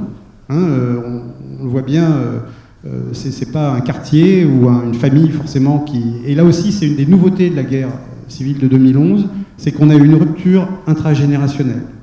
C'est-à-dire qu'on a eu des... Vous savez, la société libyenne, c'est une société très traditionnelle, où traditionnellement, le père avait l'autorité, les enfants... Bon, eh bien, là, on a de plus en plus de cas où que ce soit les pères ou les chefs de tribu ou les chefs de village ne contrôlent plus leurs jeunes. Voilà, donc, je dirais que j'ai toujours du mal à plaquer sur une communauté ce qui souvent ressort d'initiatives individuelles. Voilà, donc l'autre facteur, je dirais donc l'État islamique, bien sûr, se développe sur ce terreau, absence d'État. Ils ont des financements, ils ont de l'argent, ça c'est sûr, donc ils ont les moyens là aussi à Sirte, où la ville est ravagée, de faire tourner le commerce, de monnayer des gens, y compris des Africains subsahariens, des gens qui sont candidats au passage, qui sont là depuis des mois, qui sont désespérés. Il y a de plus en plus de jeunes qui sont convertis. Donc est-ce que ça va être de la main-d'œuvre ou des gens qui vont se faire sauter? C'est très difficile, mais en tout cas, ça sert leur propagande. Voilà. Maintenant, ce que je peux dire, c'est que militairement, ils sont dans des zones extrêmement enclavées. Ils ont en face d'eux des milices qui sont beaucoup plus puissantes et qui, pour certaines, sont déterminées à les combattre. Et donc, je dirais qu'on n'est pas encore dans un scénario où Daesh peut vraiment prospérer dans la durée en Libye. Donc, je dirais que la meilleure façon de lutter contre l'État islamique, c'est la reconstruction d'un État ou de deux États, hein, on verra quelle forme ça prendra, je ne sais pas, ou de plusieurs États, en tout cas en Libye. Hein, et c'est pas du tout de rejouer encore une fois ce qu'on a joué ailleurs, envoyer des commandos, faire des bombardements, envoyer des drones, parce que je suis convaincu que ça ne fera que nourrir la propagande de ces groupes, radicaliser davantage de Libyens, et finalement entretenir une logique de guerre qui est omniprésente. Alors, est-ce que j'ai répondu à la question sur l'intervention? Et si vous pouviez en plus répondre à une question qui est de savoir quels seraient les scénarios de cette intervention militaire, qu'est-ce que ça voudrait dire en termes de projection de force? Est-ce qu'aujourd'hui on en débat dans les états-majors, notamment d'Europe et d'Europe du Sud? Est-ce que vous pensez que ce sont des scénarios qui sont crédibles? Alors, bon, je vais répondre à votre question. D'abord, je termine juste sur la culture politique, la culture démocratique. Je dirais que, en ce moment, malheureusement, la culture qui prime, c'est une culture de guerre. Donc, l'erreur, c'est de faire une lecture avec des grilles d'analyse politique classiques d'une société qui est en guerre civile. Et là, on a toutes les chances de se tromper. Parce qu'effectivement, comme je disais, il y a une rationalité, mais ce n'est pas la rationalité du temps de paix. Donc, là, en ce moment, je ne sais pas si vous l'avez vu sur YouTube, il y a un clip qui circule, c'est un clip de rap d'un rappeur de Benghazi qui s'appelle Volcano, et qui chante une chanson qui s'appelle C-50, c'est le nom d'un explosif. Enfin, il est extrêmement visionné par la jeunesse libyenne. Enfin, c'est un clip d'une grande violence, hein, avec des scènes de combat, d'arrestation, de torture de gens, des cadavres. Et cette culture de la mort, cette culture de la violence, elle est omniprésente. Donc, si vous voulez, la culture démocratique, c'est aussi quelque chose c'est pas on décrète des élections, des institutions, c'est quelque chose qui va prendre du temps et qui prendra peut-être 1 ou 2 générations. Hein. Donc, là, je pas du tout pessimiste, mais je pense qu'il faut être un petit peu réaliste aussi là-dessus. Alors, s'agissant de ce qu'on entend ici beaucoup, bon, je ne suis pas dans poser la question au ministère de la Défense, mais bien sûr, les états-majors sont payés pour planifier des opérations que les politiques leur demanderaient. Donc, je dirais que, bon, c'est vrai que la France, on a des voix assez dissonantes. On a eu plusieurs déclarations du ministre de la Défense qui parlent d'intervention, qui se comprennent un petit peu dans le sens où la France est en guerre au sud, au Mali, au Niger aussi. Et donc les préoccupations de l'armée française, c'est ce qui peut venir du sud libyen. Donc je dirais que le ministre de la Défense, il est un petit peu aussi le porte-parole de ces militaires qui sont au quotidien confrontés à des armes ou des personnes qui viennent de Libye. Bon, après, la deuxième préoccupation qu'on a vue ces dernières semaines, c'est ces questions d'immigration, hein, qui est effectivement dramatique. Mais là aussi, on entend tout et son contraire. Hein, quand vous entendez, on va tuer les passeurs, on va bombarder les ports. Alors la Libye, c'est 2000 km de littoral. Hein, les gens ne partent pas des ports, hein, ils partent des plages avec des Zodiacs qu'ils embarquent en mer en pleine nuit. Donc c'est extrêmement compliqué dans un pays souverain. Ça voudrait dire que c'est la fin aussi de la souveraineté libyenne. Donc là aussi, on a d'autres discours, je dirais, plutôt déclamatoires qui se mettent en place en Italie, en France, qui à mon avis sont là pour peut-être surfer sur une opinion publique. Mais concrètement, je ne vois pas quelle forme ça pourrait prendre, sauf, et là on en revient, voilà, il n'y a pas de 36 modes d'intervention. Soit on fait comme ce qui se fait en Irak et en Syrie avec des bombardements, hein, on voit le résultat, hein, pour l'instant c'est résultat militaire aucun, et ça veut dire aussi on torpille la reconstruction d'un État libyen, c'est-à-dire les Libyens sont plus souverains sur leur territoire, on vient intervenir, donc ça complique, de facto ça torpille le processus de l'envoyé spécial.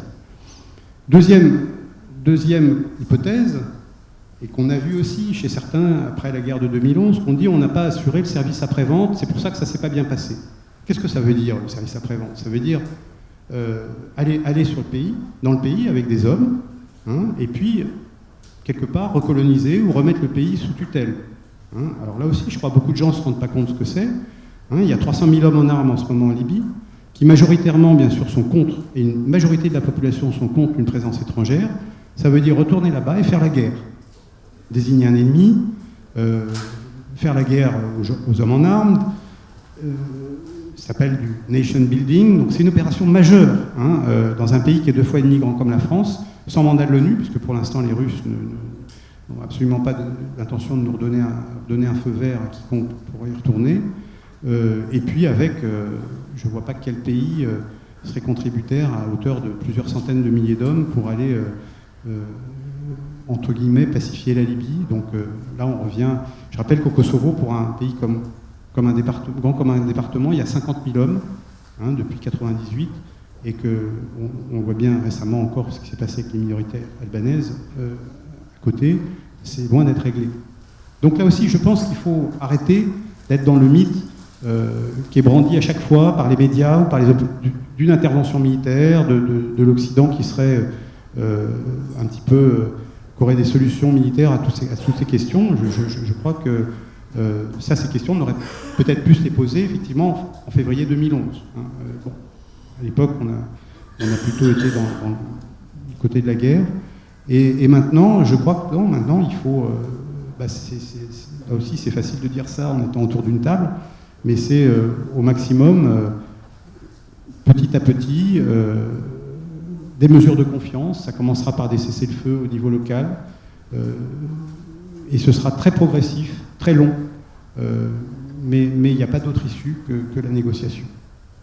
Riyad Sedra, oui, je voulais vous poser la même question.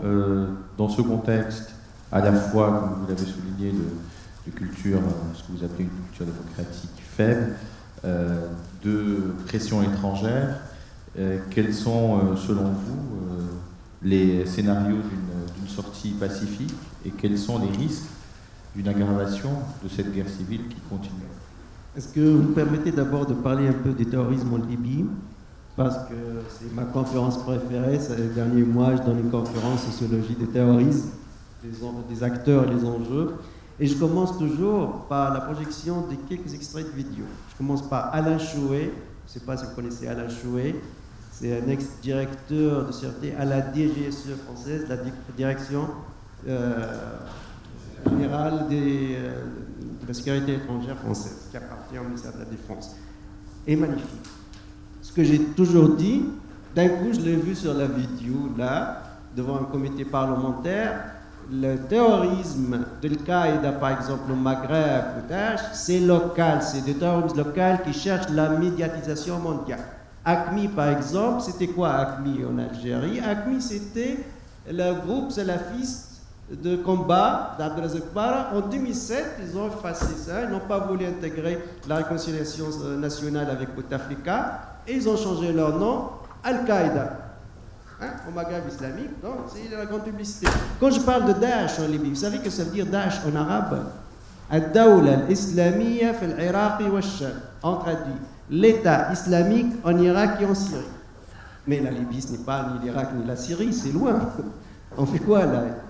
Alors, aussi, je projette quelques autres extraits, parce que nous, les politologues, on n'a pas des secrets à révéler. Nous, on travaille sur les déclarations, les textes, les corpus, on analyse ce que les autres disent.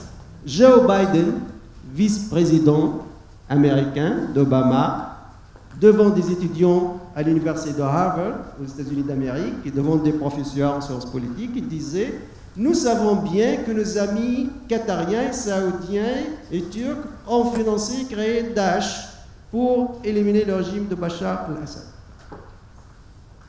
La vidéo est sur le YouTube. Deuxième déclaration, j'étais vraiment réveillé. Là, je regardais la chaîne franco-allemande d'Arte, une chaîne que j'aime beaucoup parce qu'elle pousse énormément la liberté d'expression. Vers 11h le soir, le conseiller du gouvernement allemand dit: nous savons bien que nos amis qatariens et saoudiens financent le Daesh pour contrer l'Iran chiite, etc. Le ministre de l'Intérieur tunisien Lotfi Benjedou, dans une longue interview au grand quotidien algérien Al-Khabar, 500 000 exemplaires par jour, la manchette c'était quoi? Des hommes de Golfe financent le terrorisme en Tunisie. Qu'est-ce que cela veut dire? Daesh possède 2 milliards de dollars cash, l'argent frais. La Tunisie cherche depuis la révolution d'avoir cette somme, elle ne la trouve pas jusqu'à aujourd'hui. Ce qu'elle a pu avoir, c'est 1 milliard de dollars du FMI. Mokhtar Belmokhtar, alias Lauer, un patron dirigeant d'AQMI, le gars au Maghreb, est aussi nommé le prince de Marlborough. Le prince de Marlborough, parce qu'il détient la contrebande de Marlborough dans le sud de l'Algérie. Qu'est-ce que ça veut dire aussi? Et surtout, en terrorisme, on oublie toujours, quand on parle de terrorisme, toujours, on analyse le côté religion, islam, radicalisation. On oublie le côté économique. On oublie le business économique. On oublie que des jeunes Tunisiens sont en Syrie par les djihad pour avoir un salaire en divise, pour prendre l'avion pour la première fois dans leur vie. Ils n'ont jamais pris l'avion. C'est un business. Le Tunisien ou le Marocain ou l'Algérien pour arriver en Syrie, il lui faut au minimum 10 000 $. Je suis sûr et certain qu'aucun Tunisien, Algérien ou Marocain ne paye cette somme. D'où ils viennent alors? Bon, pour le cas libyen, ça s'aggrave. C'est connu, l'absence d'État, l'absence d'une armée nationale puissante, forte, des services secrets surtout. On a dit avec Gaddafi ou Saddam Hussein, dictateur, pas dictateur, mais il n'y a pas des attentats chaque jour ou des voitures piégées chaque jour. Avec cette absence, le terrorisme prospère. Et où est le terrorisme dans la carte mondiale? En Afghanistan, parce qu'il n'y a pas d'État, en Somalie, en Mali, en Libye et en Irak. Et une partie en Syrie. C'est vrai, en Algérie ou en Tunisie, mais c'est très limité parce qu'il y a le jeu du chat et de la souris. Dès qu'il y a le chat, la souris ne peut pas trop jouer. Mais dès qu'il n'y a plus ce chat, pour chasser la souris, évidemment, le terrorisme prospère. Donc, le terrorisme libyen, on va faire quoi? C'est construire, Ce que je veux dire toujours, c'est en Libye, on a sauté, on a brûlé les États. On était allé à la méthode américaine. Élection, des élections, voilà la démocratie. Or, on aurait dû tout d'abord créer cette armée nationale, une conférence nationale, surtout dans la participation active des tribus, puisque la tribu est l'acteur le plus puissant dans la société libyenne, puisque les partis politiques ne sont pas construits, ces partis politiques, à part les frères musulmans exilés à l'extérieur. Et reconstruire ces services secrets et faire une phase transitoire afin d'arriver à cette démocratie. Mais en Libye, on a fait tout à l'envers. On a laissé les armes qui circulent partout. Aujourd'hui, les terroristes en Tunisie, en Algérie, en Égypte, ils utilisent des armes libyennes. Mahmoud Jibril, ex-premier ministre, il dit qu'en Libye, on a des armes qui circulent dans les rues qui pourraient armer cette armée africaine. Bon, toujours le 7, c'est un chiffre un peu biblique, islamique, etc. Mais on a des photos, des images qui étonnent tout le monde. Un Libyen, il a un char dans son jardin chez lui. L'autre, il a un DCA M14 chez lui. C'est un butin de guerre. Dans le chaos total, il prend des armes. On a des milices, on a j'étais à Monte Carlo tout à l'heure, on a afin de traiter ce sujet, des adolescents. Il y a la drogue. Le Corriere della Sera, le journal italien connu, parlait que la carabinière italienne a voulu former une police, une gendarme libyenne, et il y a les candidats, les jeunes libyens, et chaque fois qu'on fait une prise du son, on trouve que c'est positif. Qu'est-ce qu'on va faire? Il y a une intervention massive de l'extérieur, le fric, l'argent. Qu'est-ce qu'il veut le Qatar? Qu'est-ce qu'il fait le Qatar en Libye? C'est pas une démocratie, le Qatar. Mais quel modèle on veut exporter à la Libye? Moi, je pense aider les Libyens à trouver eux-mêmes leur propre solution. Ces cheikhs bédouins de leur tribu, peut-être, ils vont résoudre leurs problèmes plus que tous ces congrès théoriciens et ces interventions étrangères. D'ailleurs, parmi les solutions, puisque vous m'avez demandé, stopper l'intervention étrangère. Il faut dire aux Qatariens, tiens, qu'est-ce que vous faites en Libye? Stopper les autres aussi. C'est des Émirats ou Arabie Saoudite. L'Arabie Saoudite est en train de changer sa stratégie, parce qu'il y a eu un grand changement, peut-être des gens qui n'ont pas suivi ça. Avant, il y avait un axe entre les frères musulmans qui se composent de l'Égypte, d'Abu Dhabi et de l'Arabie Saoudite. Après la mort d'Abdallah, le nouveau a renié avec les frères musulmans, puisque les frères musulmans ont été soutenus pendant les années 60-70 par l'Arabie Saoudite surtout, contre la gauche arabe, contre les démocrates arabes, etc., afin de propager le wahhabisme. Donc, c'est parmi ces solutions, laisser les Libyens, laisser ces tribus, empêcher les interventions étrangères, et surtout, la priorité absolue, c'est ramasser ces armes. Il faut avoir cette armée nationale, homogène, libyenne, cet État qui a le monopole de la violence légitime. Merci. Je vais demander à Patrick Aimzadeh de peut-être répondre à la même question sur on va dire les scénarios, et après nous allons ouvrir la parole à la salle pour que le public puisse poser ses questions à nos deux invités. Alors, juste une petite remarque sur cette histoire de... Enfin, moi j'ai des doutes. Si vous voulez, l'armée, la construction d'une armée, la construction des institutions, c'est un processus, dans toutes les sociétés, puisqu'on a cité Max Weber tout à l'heure, qui découle d'une évolution, effectivement, une évolution sociale, d'une évolution historique et d'une culture politique.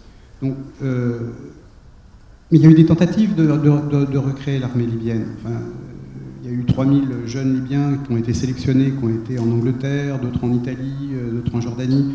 Dès que la guerre a repris l'année dernière, chacun est revenu dans sa communauté d'origine et c'est parti. Donc, si vous voulez, une armée, ça ne se décrète pas, ce n'est pas des heures d'entraînement, des choses comme ça. Il faut qu'effectivement, à un moment donné, ça corresponde à une identité, à un sentiment d'appartenance, d'avoir envie de... Donc, et c'est encore une fois, c'est pas quelque chose de théorique. Donc là, je suis extrêmement réservé sur cette idée de... Bon. Ensuite, il faut... Là aussi, on a parlé de révolution tout à l'heure. Il faut savoir que les jeunes les gens qui ont combattu en 2011 et qui ont mis fin au régime de Kadhafi se sentent effectivement une légitimité révolutionnaire. Donc, alors, qu'est-ce qu'on faisait de ces gens, hein? Qui allait les désarmer d'abord? Parce qu'effectivement, il n'y avait plus d'armée. Donc là aussi, le pouvoir de l'époque, le CNT, avait très peu d'autres options que de s'appuyer finalement sur ces milices en les intégrant plus ou moins formellement à l'État. Et c'est ce qui a été fait. Alors pourquoi ça n'a pas marché, hein? Pourquoi ça n'a pas marché? Tout simplement parce que le centre politique était divisé dès le départ. Hein? C'est-à-dire que dès fin février, et c'est un petit peu l'objet de mes recherches en ce moment, dès début mars, on avait déjà deux camps. On avait le camp, c'est un petit peu, voilà, c'est Kerensky et la révolution bolchevique derrière. Donc, enfin, j'aime pas les comparaisons, mais on a eu un premier camp qui était le camp des Mahmoud Jibril, etc., qui a vu le vent venir et se sont dit, bah, on va prendre la révolution en marche. Et puis il y avait les autres qui sont arrivés d'ailleurs un petit peu après, qui effectivement étaient les islamistes, mais pas que. La ville de Misrata, c'est pas des islamistes, c'est des gens qui sont battus avec une volonté de changer, de faire une révolution sociale au sens où effectivement on changerait l'échelle des hiérarchies sociales, et c'est des gens qui étaient exclus politiquement du système, pas économiquement, mais qui ont voulu reprendre un poids politique qu'ils n'avaient pas avant. Donc voilà, et clairement, dès le départ, on a eu ces deux camps, avec dès le départ un camp qui était soutenu par le Qatar, la Turquie et le Soudan, et dès le départ un camp qui était soutenu par les Émirats et l'Occident. Oui, c'est à peu près ça. Hein. Les Émirats. Si, Mahmoud Jibril était aux Émirats pendant quasiment toute la guerre de 2011 et était à l'Élysée, enfin régulièrement. Donc là aussi, il est avéré que chacun des deux camps a mené sa guerre en s'appuyant chacun sur ses troupes. Donc finalement, on avait un centre déjà divisé, je dirais. Chacun avait son plan de libération de Tripoli, chacun se battait pour accéder aux armes livrées par l'étranger. Hein, donc le Qatar livrait ses armes à une faction, et les Émirats livraient leurs armes à une autre faction. Même au sein d'une même ville comme Zintan, il y avait deux clans. Hein, il y avait le clan Osama Jouaili qui était d'un côté, et le clan et un autre clan, Fernana, qui était de l'autre. Voilà. Donc, si vous voulez, cette division du centre, elle était dès le départ pendant l'insurrection de 2011. Donc finalement, qu'est-ce qui s'est passé à la chute du régime?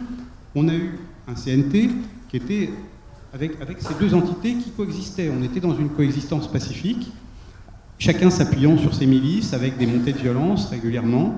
On encerclait le Parlement pour faire voter une loi dans un sens ou dans l'autre. Et les deux camps, finalement, ont joué leurs cartes de cette même façon, en s'appuyant chacun sur ses milices. Et en mai 2014, comme j'ai dit tout à l'heure, on a eu rupture de cette équipe dynamique et affrontement ouvert entre les deux grands clans. Donc, savoir ce qu'on aurait pu faire de plus, c'était extrêmement difficile, puisque, encore une fois, construire une armée nationale autour d'un pouvoir. Donc, dans chaque ministère, vous aviez le ministre qui était d'un camp et le vice-ministre qui était de l'autre. Et chacun avait autorité sur, finalement, ses troupes. Donc, il y avait une bipolarisation dès le départ du système. Et donc, c'est absolument pas surprenant. Moi, en tout cas, ça m'a pas surpris. Et ce qui se passe aujourd'hui n'est qu'une, je dirais, une formalisation et une militarisation de cette division qui remonte dès le début de l'insurrection. Voilà. Donc maintenant, c'est pour ça que je dis on aurait pu faire. C'est un petit peu facile de réécrire l'histoire, mais moi, j'avais difficilement d'autres solutions. Je pense qu'une fois que le coup était parti, c'était extrêmement difficile de faire autrement. Donc maintenant, c'est de se dire que tout dépend. On est forcément, vous savez, le temps médiatique, c'est du temps court. Donc les gens vous disent, bah oui, comment, 4 ans, depuis 4 ans, oui. Si vous prenez la Révolution française, enfin, comme on disait tout à l'heure, le moment révolutionnaire de 1789, ensuite il y a eu Bonaparte, puis l'Empire, puis la Restauration, puis la Commune de Paris. Enfin, il a fallu un siècle à peu près avant qu'il y ait des institutions un petit peu stables et un ordre social un petit peu stable qui se mette en place. Donc je dirais que, et encore, ce qui complique le Calibien, c'est qu'on a une internationalisation. L'internationalisation est bien réelle. Hein, je rappelle que l'aviation émirienne a bombardé des objectifs à Tripoli l'été dernier. Donc on a déjà une intervention directe. Voilà, donc comme on le disait tout à l'heure, je pense que la première priorité pour l'instant, ce serait d'essayer de convaincre les grands acteurs étrangers de ne pas s'ingérer et de limiter au maximum les interférences dans la scène libyenne, et puis de poursuivre le processus. Mais je pense que aussi se mettre dans l'idée que ce sera un processus long, que peut-être aussi... là, ce qu'on n'a pas dit tout à l'heure, c'est que le pays est déjà divisé, de facto. Il y a quand même Est-Ouest, bon, il y a une poche à l'Ouest pro-Parlement de Tobrouk, mais on a quand même finalement deux systèmes. Et là aussi, pour reprendre Max Weber, on a un ordre à Tripoli qui s'est mis en place, avec un pouvoir de facto qui assure la subsistance, une forme de sécurité, le nettoyage de la ville, ramasser les ordures. Donc si vous voulez, finalement, on a un ordre, quelque part un pacte qui est en train de se mettre en place. Et à l'est, dans la montagne, dans les 3-4 villes que tient Haftar, ou que tient le Parlement de Tobrouk, la même chose. Donc vers quoi ça peut évoluer ? C'est difficile à dire. Je ne pense pas qu'on aura de reconnaissance internationale de ces deux entités, mais on peut avoir un système de zone grise avec des proto-États. Et je pense que la ligne rouge, la véritable ligne rouge, ce sera si une des deux entités cherche à exporter le pétrole ou à mettre la main sur la banque centrale. Voilà. Ça, ce seront pour l'instant les deux indicateurs qui permettront de voir qu'on a basculé vraiment dans autre chose et qu'il sera extrêmement difficile de revenir en arrière. Merci, on va tout de suite prendre 2-3 questions. Est-ce que les solutions, je pourrais rapidement proposer... On va prendre 2-3 questions et je vous promets que vous répondrez en premier et vous pourrez parler des solutions en même temps.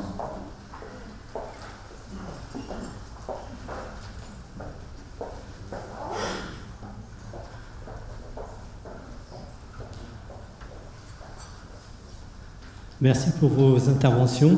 D'abord, est-ce qu'il ne faudrait pas faire une autocritique des États occidentaux, parce que ce sont eux qui ont provoqué la chute précipitée de Muammar Kadhafi. Ensuite, le temps s'est dit non, moi je ne m'occupe pas de l'après-service, j'ai fait mon travail, point. Et on voit que les républicains, hier, ont critiqué Barack Obama d'être toujours en retard par rapport aux événements qui se passent en Irak, la chute de Ramadi, et pas de réaction des Américains. Les républicains ont dit que c'était une menace pour les États-Unis. On voit qu'il n'y a pas de réaction. Et pour revenir à l'intervention de monsieur, en fait, vous dites que c'est local. L'Awar, c'est en Algérie, Acmi, c'est international. C'est vrai qu'il y a une guerre des médias, mais on ne peut pas se détacher du contexte historique. Vous savez très bien que la guerre d'Afghanistan, la guerre contre les communistes, a joué un rôle fondamental dans la guerre en Algérie. La guerre civile, ce sont les Afghans qui sont revenus d'Afghanistan, qui ont fondé les maquis, avec leurs vêtements, etc. En 1990, c'était les maquis qui étaient fondés par les Afghans. Ils avaient une légitimité, entre guillemets, historique. Ce n'est pas que comme ça qu'ils sont venus Internet, YouTube, etc. Il y a une réalité. Et puis, vous voyez très bien qu'il y a des interventions qui se suivent. L'Arabie Saoudite, qui est intervenue au Yémen. Alors pourquoi l'Égypte n'interviendrait pas sous autorité de la Ligue arabe ou bien de l'ONU en Libye ? Libye, c'est 5-6 millions d'habitants. L'Égypte, c'est 90 millions d'habitants. On a tué des Coptes, etc. Bon, il y a des crimes sous nos yeux, il faut faire... Je pense. Merci. Merci. On va prendre une question de, je pense, madame qui avait levé la main juste là. Non, elle a changé d'avis. Très bien. On peut aller plus loin.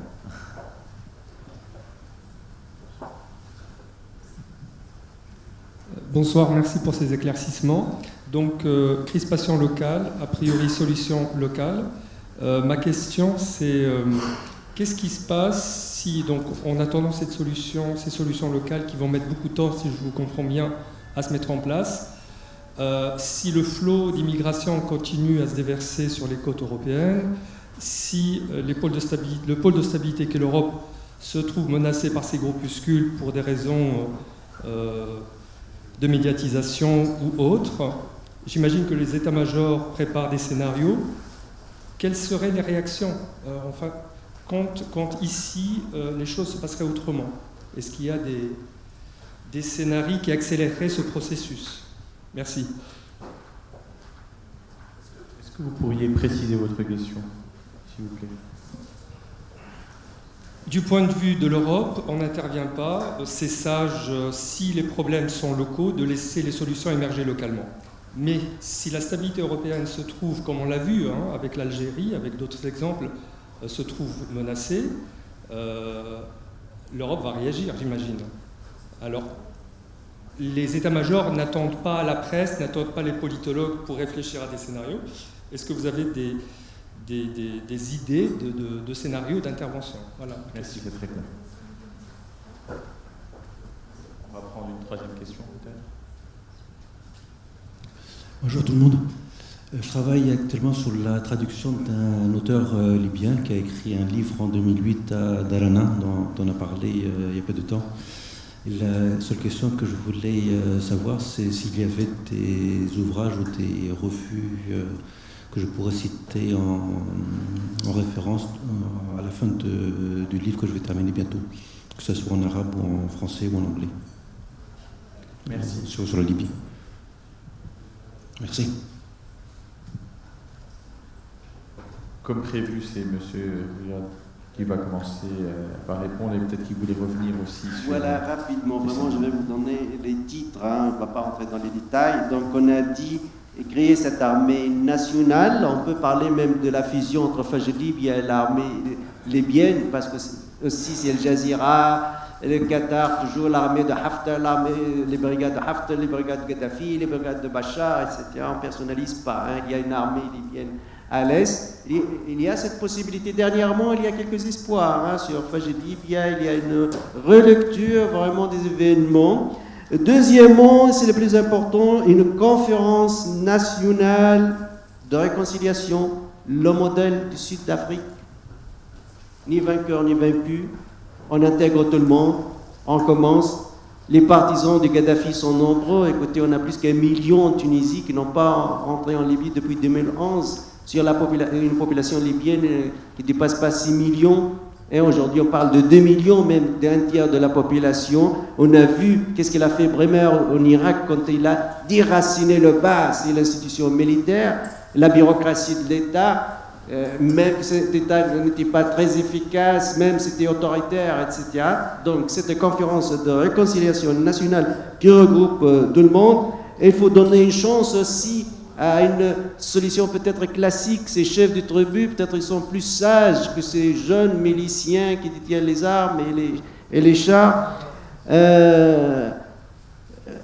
Stopper le maximum l'intervention étrangère. Dites aux Qatariens, aux Turcs, aux Émirats, n'envoyez pas vos armes.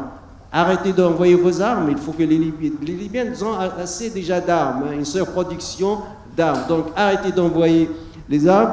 Et pourquoi pas créer une formule magique à la Suisse, parce que j'habite en Suisse. Les Suisses se sont entre-déchirés. L'armée suisse a tiré sur les manifestants en 1936. En 1959, c'est typiquement suisse dans le monde apparemment.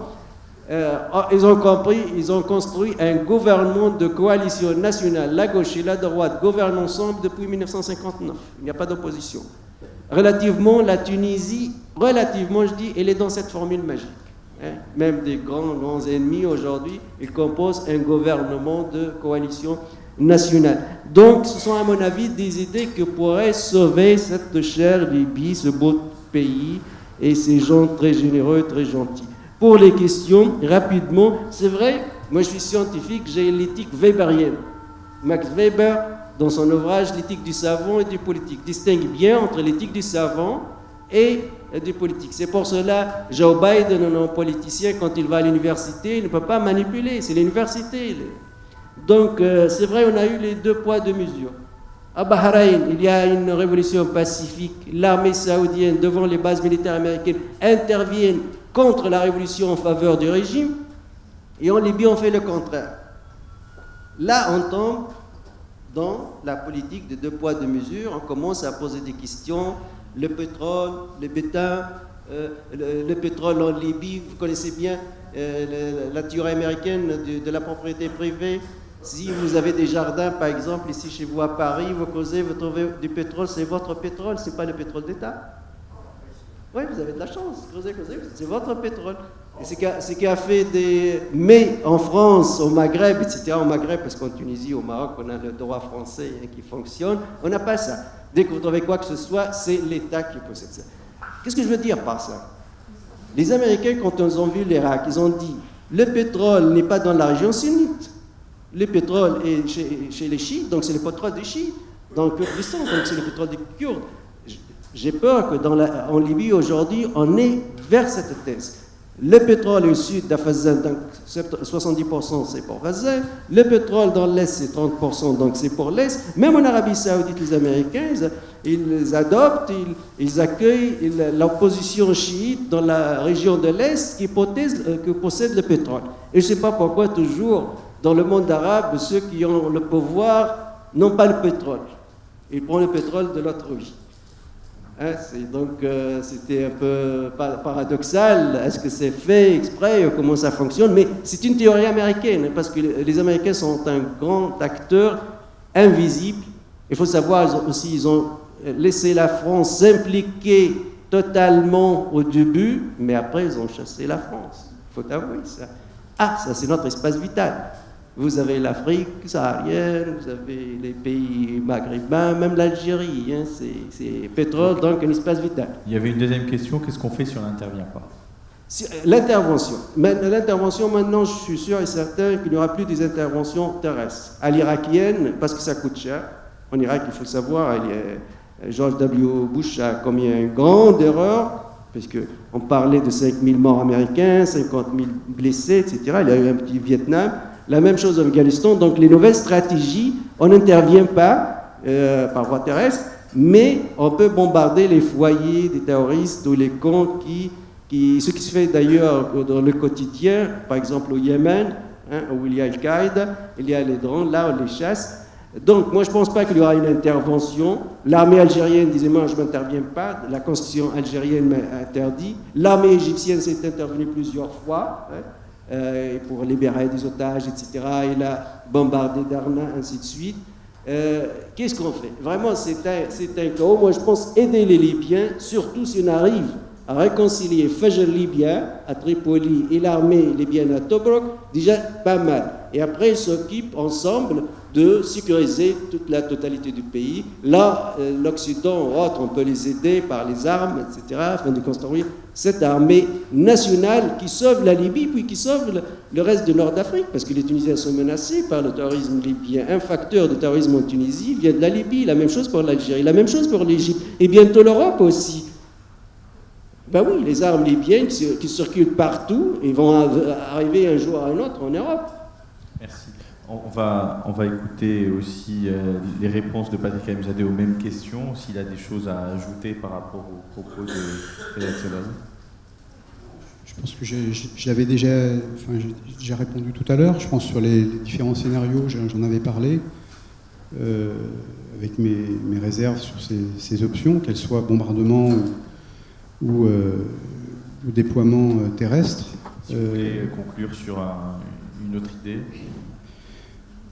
Oui, l'autre idée aussi qui est importante, c'est pas perdre de vue ce que je disais tout à l'heure, une des spécificités du conflit libyen, c'est la primauté du local sur le national. Donc là aussi, ce que je disais au tout début, on peut imaginer qu'il y ait encore, à mon avis pour l'instant c'est de plus en plus hypothétique, mais un accord entre les deux centres. Il n'est pas du tout évident que la périphérie, que ça apaise la périphérie, puisque effectivement on pourrait très bien se retrouver dans un scénario à la somalienne, finalement, où on a un certain nombre de chefs de guerre locaux qui continuent à conserver leurs prérogatives sur leur ville ou leur région, ou leur quartier. Alors, une dernière chose aussi, parce qu'on a beaucoup entendu parler des tribus, et peut-être que moi aussi, maladroitement, je mets trop l'accent sur cette structure sociale qui est importante. Elle est importante en Libye, c'est des réseaux de solidarité. Elles se sont renforcées en zone rurale, comme je l'ai dit, pendant la guerre de 2011 et après. Maintenant, c'est pas... Justement, actuellement, il y a une autre grille de lecture aussi qui se dessine, c'est la grille urbain-rural. Vous voyez qu'on a des villes comme Misrata qui sont où on parle de familles, de grandes familles, de notables, mais pas du tout avec le poids qu'on peut avoir en zone rurale de tribus. Et c'est ces zones-là, finalement, qui sont qui ont le plus rallié, je dirais, le camp de Fajr Libya, hein, qui s'appuie plutôt sur une option moderniste, hein, de construction de l'État, même si effectivement on va voir avec l'islam au centre, mais le choix, en tout cas le choix et les gens, la façon dont s'appuie le pouvoir de Haftar, c'est plus sur les zones rurales, en jouant justement sur les chefs de tribus et en ralliant des populations comme ça. Donc là aussi, vous voyez, le clivage entre tradition et modernité, il est complexe. La tradition n'est pas forcément du côté que l'on croit, et la modernité peut être aussi du côté entre guillemets, une forme de modernité politique au sens de construction étatique peut être aussi du côté de l'autre camp. Donc là aussi, c'est extrêmement divisé et c'est extrêmement complexe. Oui, je pense que c'est tout ce que j'avais à dire. Ah oui, et il y a une dernière question sur les auteurs. Bah, écoutez, moi je connais personnellement un auteur qui n'est pas traduit en français, qui s'appelle Kamel Maghour, qui est un monsieur d'une vieille famille de Tripoli, qui écrivait des romans, qui a écrit des romans un petit peu dans la veine du roman réaliste de Naguib Mahfouz des années 50-60, vous voyez, c'est cette période. C'est très attachant comme littérature parce que ça décrit vraiment les petits métiers, vous voyez, la vie dans le centre de Tripoli avant l'arrivée de Kadhafi. Et puis après, on a Ibrahim El-Kouni, mais qui est traduit et qui vit en Suisse, je crois, qui était un monsieur d'origine touareg, de la région d'Oubari, et qui a écrit des très beaux livres, mais plus sur le désert, sur la bédouinité, etc. On va prendre un mot de conclusion de 30 secondes, me promet Riyad Sidawi. Alors, merci des titres. La Révolution, c'est une boîte noire fermée. Il ne faut pas avoir des interventions étrangères. Imaginez-vous que la Révolution française de 1789 a eu l'intervention de l'armée suédoise ou anglaise ou autre. Deuxièmement, il faut une réconciliation nationale, un compromis. La démocratie, c'est le compromis. Et aider vraiment ce peuple qui est très très généreux, très gentil, et en plus ils étaient enfermés, n'ont pas trop de connaissances du monde, de l'Occident, comment ça fonctionne, peut-être aussi la nature de la colonisation italienne qui n'a pas formé des élites à cette époque, fait partie des anciens facteurs très lointains. Merci Riyad Sidawi, merci Pascal Amzadeh pour vos éclairages, merci à vous mesdames et messieurs pour votre écoute attentive, pour votre présence. Merci à l'Institut du monde arabe d'avoir accueilli cette session de discussion autour de la Libye. À très bientôt.